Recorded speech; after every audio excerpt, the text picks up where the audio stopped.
है जिसे ओबीसी कहा जाता, जिसका मैं नेशनल प्रेसिडेंट हूं। मुल्क की आज़ादी के 72 साल में इस देश में जानवरों की गिनती हुई, कुत्तों की गिनती हुई, हिजड़ों की गिनती हुई, मगर जो हम लोग हैं 52% ओबीसी के लोग, हमारी गिनती नहीं हुई।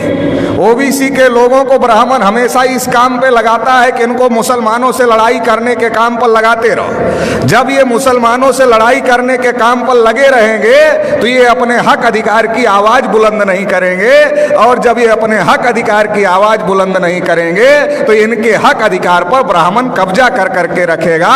आजादी के 72 साल में हमारी गिनती हिंदू के नाम पर करते रहे और हमारे सारे हक अधिकार पर ब्राह्मणों ने कब्जा कर लिया।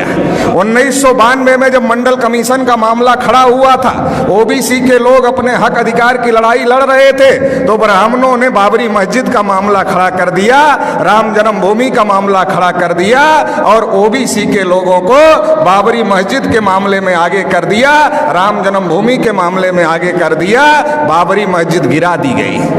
और जो ओबीसी की नौकरियां थी, जो 12 करोड़ नौकरियां ओबीसी को मिलने वाली थी, वो ओबीसी को नहीं मिली, उस पर ब्राह्मणों का आज भी कब्जा है।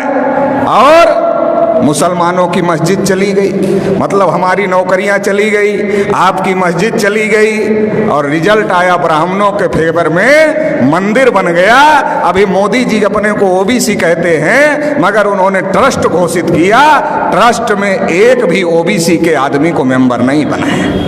जब मुसलमानों से लड़ना है तब हम हिंदू हैं, जब हम अपने हक अधिकार की बात करते हैं तब हम हिंदू नहीं हैं। मुसलमानों से लड़ाने के लिए हमको हिंदू बनाते हैं, और इस देश में हिंदू है कौन?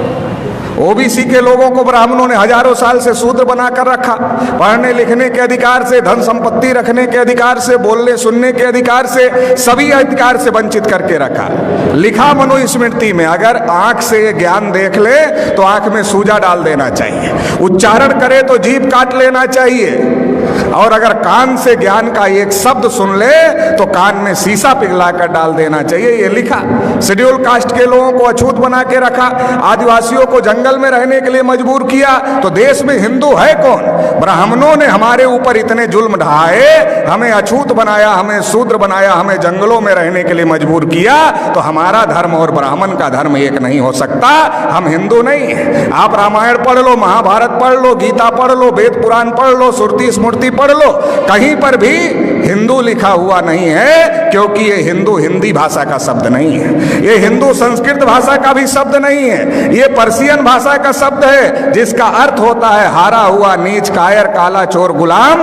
आज भी ब्राह्मण हमको गुलाम कहते हैं, हम गुलाम बनने के लिए तैयार नहीं हैं, और हम हिंदू नहीं हैं, तो फिर हम क्या हैं? हम इस देश के मूल निवासी हैं, और मूल निवासी कौन है? इस देश के शासक हैं, इस देश के राजा हैं। सम्राट अशोक का नाम आपने सुना होगा, अफगानिस्तान तक, रसिया के बॉर्डर तक सम्राट अशोक का राज था। हम लोग उस वंश के लोग हैं, इस बात को हम लोगों को समझने की जरूरत है। भारत के मुसलमान कोई अरब ईरान से आए हुए लोग नहीं हैं, हमारे डीएनए के भाई हैं, हमारे खून के भाई हैं। जब ब्राह्मणों ने हमारे बुजुर्गों पर जुल्म किया तो हमारे बुजुर्गों ने इंसाफ के मजहब को पसंद किया और इस्लाम को स्वीकार किया।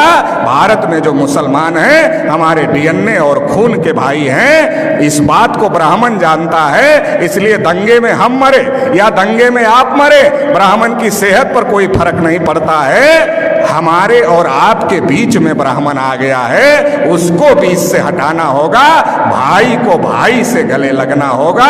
ब्राह्मणों ने हजारों साल से हमको मजलूम बना के रखा, 72 साल में मुसलमानों को मजलूम बना दिया है। इसलिए मजलूम को इकट्ठा होना होगा, और जो ब्राह्मणों ने नाइंसाफी का निजाम कायम किया है, इसे ध्वस्त करना होगा और इंसाफ कायम करना होगा। इंसाफ की इस लड़ाई में आप साथ देंगे, इतना ही कहते हुए आप